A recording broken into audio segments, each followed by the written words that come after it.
Welcome to the Polgar Chess University. In this lesson, I'd like to share with you my thoughts on an interesting game, classic game that was played by Grandmasters Reshevsky, one of the all-time best American players, and Miguel Najdorf, originally from Poland, but lived most of his life in Argentina. This game was played in Dallas, Texas in 1957. Well, let's get started. Started out as a Nimzo Indian, d4, knight f6, c4, e6, knight c3. With this move, white allows black to play the Nimzo Indian, in contrary to if white plays knight f3, which is considered equally good, that prevents the Nimzo Indian, and then the game generally proceeds with black playing either b6, the Queen's Indian, or transposing to the Queen's Gambit. In our game, after knight c3, black continued with bishop b4, and now we're in the Nimzo Indian. Black pins the knight and, of course, has in mind at some point, possibly, to capture white's knight on c3 and create double pawns. Now, generally, that situation is not something to really be fearful of, as it also would mean that black would give up the pair of bishops. Generally, the trade a bishop for a knight in order to create double pawns in a similar situation, it kind of balances itself out, because white will have a pair of bishops and therefore advantages on the dark squares. The two bishops, one of them being on the dark squares, giving black some potential trouble on the dark squares if that trade on c3 happens. Okay, but of course this was played in many games, and white has numerous ways to continue right now. White can play queen c2, which has been quite popular in recent years to prevent the doubling of the pawns. Of course, that means that white delays the development of the minor pieces and moves with the queen early, which generally is not a great thing. However, as we said, it prevents the doubling of the pawn. Also, often played is moves like g3, which would fianchetto the bishop. And there are numerous other ways for white to continue. The old traditional main line is the way Reshevsky played, by playing simply e3 and ignoring black's potential trade on c3. Playing knight e4 right now, with the attempt to use the pin, wouldn't lead anywhere, as in that case white could play either queen b3 or queen c2, and the pin wouldn't go anywhere. Black played right now c5, which again is one of the main lines even today. The other one would be simply to castle. Right now white has several options.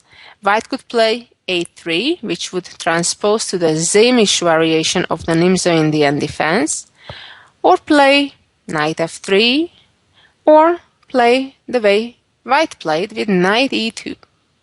Well, it's easy to understand the idea behind playing knight e2 to prevent for once and for all the idea of black to double the pawns by the trade on c3. Now, if the bishop takes on c3, obviously the white knight would recapture.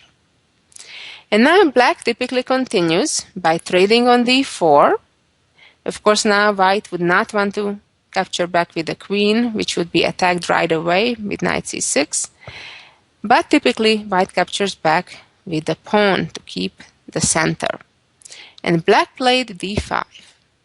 Well, black's idea is quite understandable right now. Black is in hopes to trade the d pawn for white's c4 pawn, and then white would be left with an isolated pawn on d4. While certainly it's playable for white, there were hundreds and hundreds of games where white tried that, and it's not bad, but not particularly good either. The check on a4 with the queen doesn't really lead anywhere, as black would just respond blocking the check with knight c6 and protecting the bishop at the same time. An interesting and ambitious line here for white is the way White played in the actual game, playing c5. Now, the whole game has been kind of determined because of the change in the pawn structure. No more fear or ideas of making isolated pawn that would involve the trade of the c and d pawns. Now the structure became pretty permanent, at least when it comes to the d pawns. Black in this game tried immediately to play knight e4. White's general idea would be right now to play a3 and invite the trade on c3, or if the black bishop would retreat on a5, then follow up by playing b4.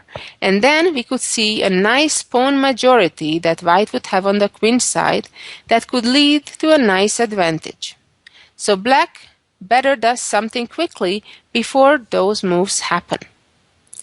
The game continued with knight e4, with the idea to perhaps trade on c3, even twice, if white recaptures with a knight for the first time. White played bishop d2. You can see that white in this case doesn't care that much about the pair of bishops, but is focusing on trying to maintain that pawn majority and mobilize it by playing a3 and b4 on the queen side. Black indeed traded the knight for the bishop, and of course queen captures back, and black played a very natural and ambitious move, b6. According to the analysis to the game, it's considered better, or an interesting idea at least, for now black to play a5, with the obvious idea to prevent the white pawn's advancement. And then, for example, if a3, trade the bishop for the knight, knight captures back, and try to play a4, blockading white's b pawn. Obviously, if b4 now, black would have en passant.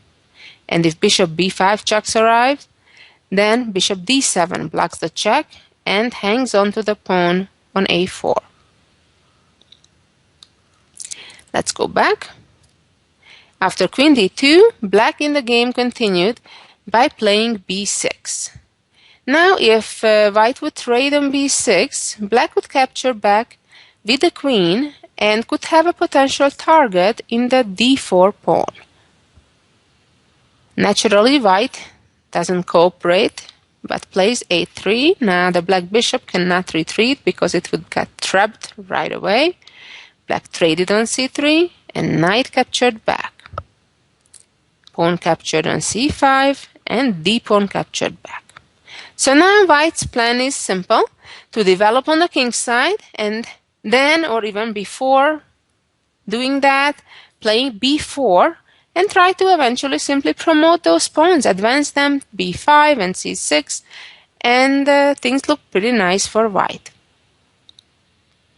Well, black tried to prevent that and played a5. Now, if b4, obviously white is losing a pawn because the rook on a1 is still unprotected. White continued with bishop b5 check. Black blocked the check with the bishop, and white simply castled. This position has been reached in some later games as well, and black has experimented by playing a4 in trying to prevent the connection of the white pawns with b4.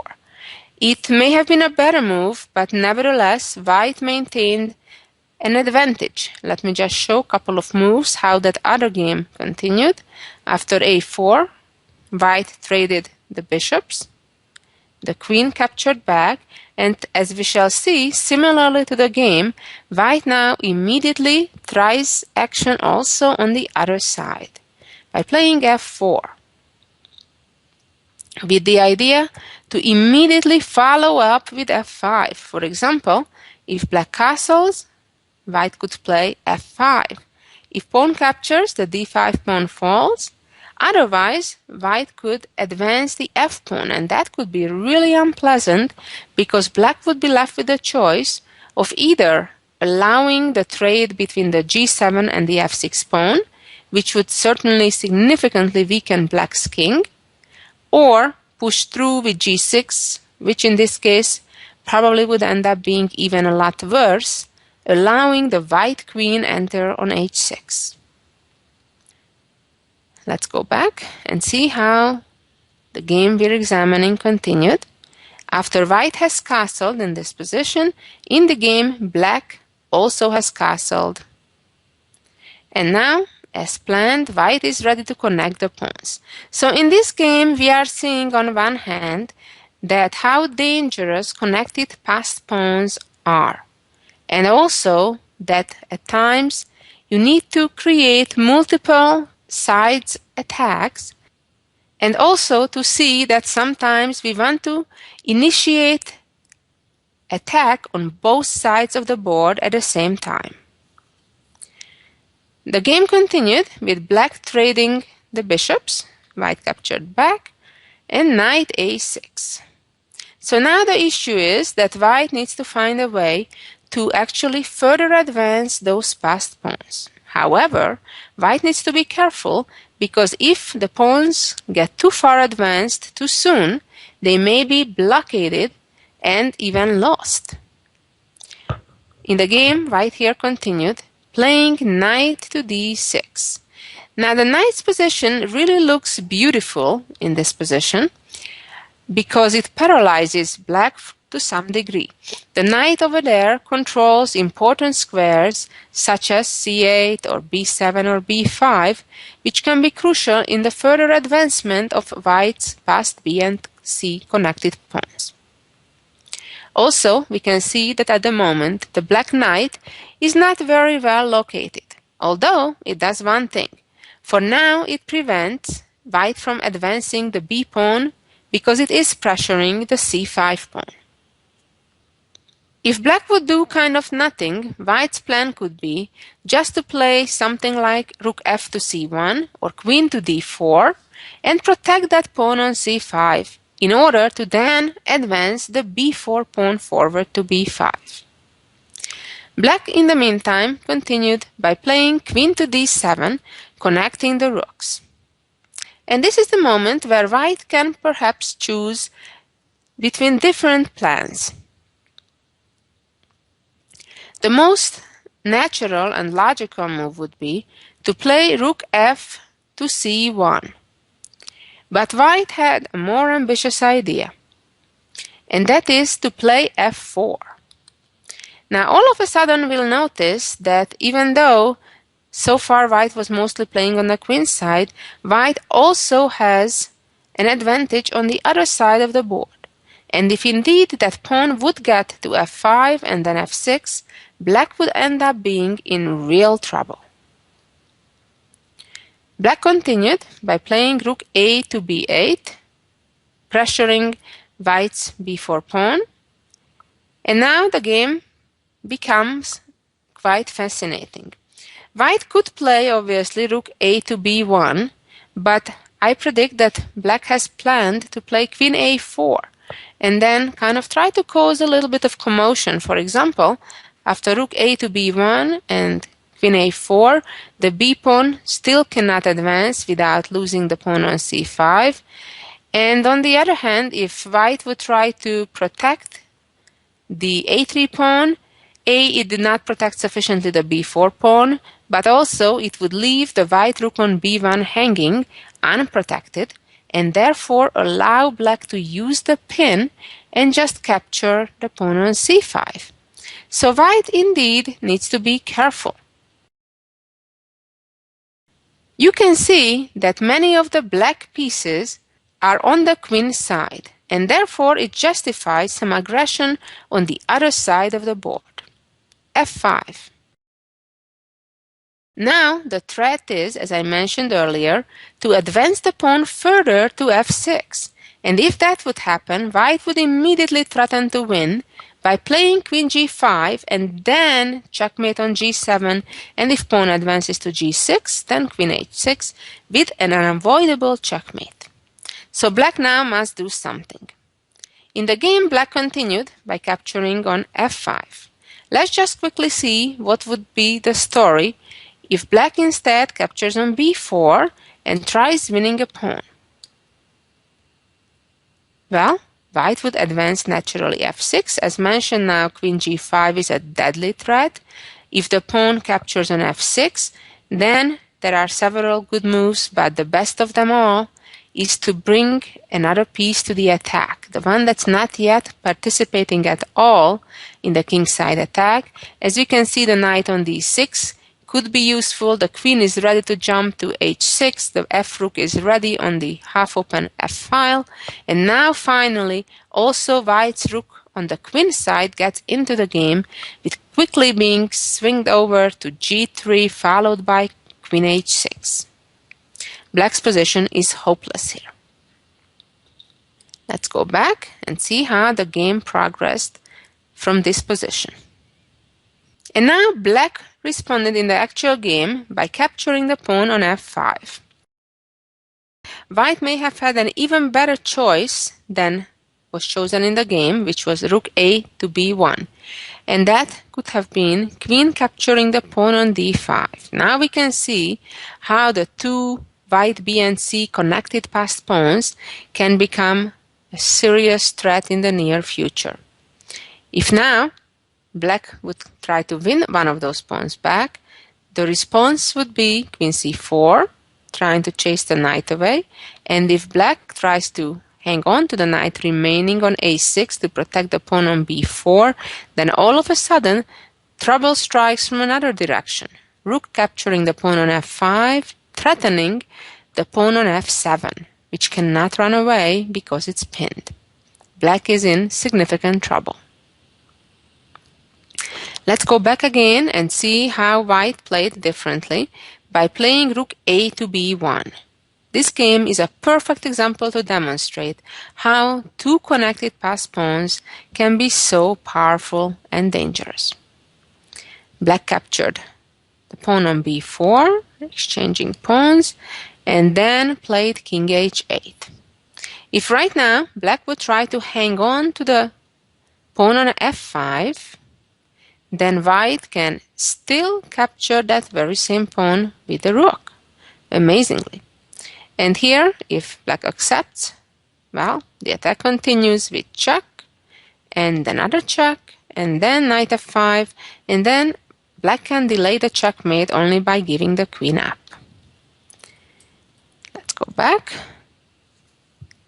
On the other hand, much better was for Black after g6 and rook captures f5 to now capture the pawn on b4. And now White is getting distracted a little bit, because if the rook captures on b4 and then rooks get traded, then already Black could safely capture White's rook on f5, as the White queen is far away from getting back to the attack. So the game move that Black played, which was in this position, king moving to h8, is certainly a mistake. g6 was a better option, although White's position is still superior there anyway. And now came queen to c3, a very smart move, backing the pawn on c5, ready to advance the b pawn. Black continued with knight c7. For now, holding off the b5 square. Black holds it 3 times while it's only supported twice. And now White took the time to simply capture that pawn on f5 to threaten checkmate, so it's kind of with a tempo. And now Black's better option was to play f6 immediately, and keeping the knight on c7 to try to blockade as much as possible the b pawn. The game continued with knight e6, protecting against the checkmate, and now White was ready to go back with the knight to d6, on one hand support the advancement of the b pawn, and on the other hand pressure the f7 pawn at the same time. Now White's plan would be to play b5, or also to go after Black's isolated weak d5 pawn. Black continued playing f6, and at this point White could have already pushed the b pawn, but played something different. Queen to h3, creating a pin over Black's knight. Now the idea is to play rook e1 next and use the pin. Black continued with rook f to d8, and indeed came rook f to e1. Even though now the knight can move away, it still results in black losing the queen. Can you see the move? Yes, it is rook e8. And now it's a deflection. If the rook captures rook, then the queen is hanging, or otherwise only the queen can capture, but that resulted in a totally lost endgame for black. White right now can advance the b pawn, because when knight captures comes queen d7.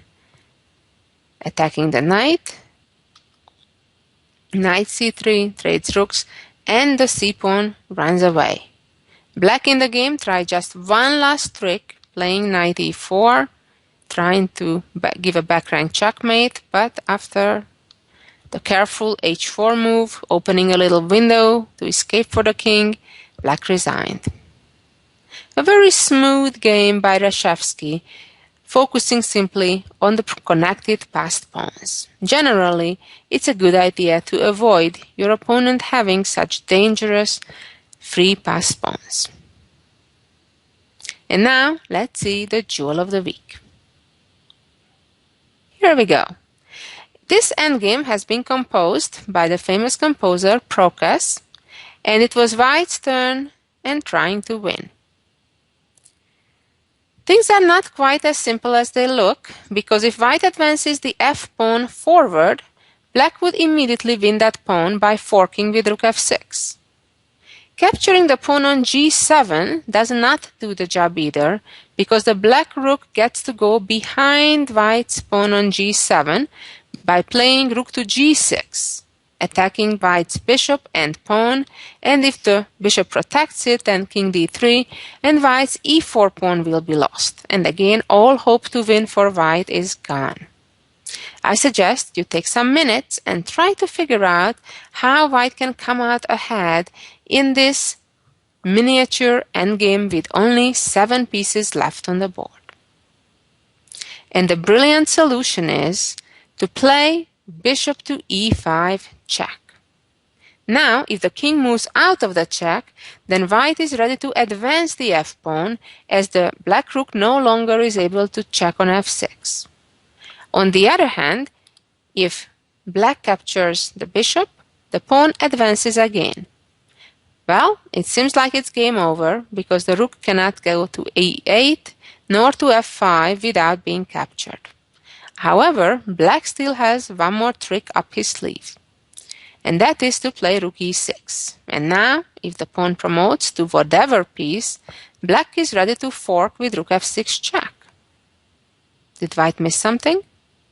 No, here comes the beautiful move. A second time we're putting a piece on e5, sacrificing it, but at this point the pawn on f7 will be ready to advance and get promoted after that gets captured, and queen. And this is an easily winning advantage for White. Well, thank you for listening. I hope you enjoyed this instructive game and beautiful endgame puzzle. Bye-bye until next week.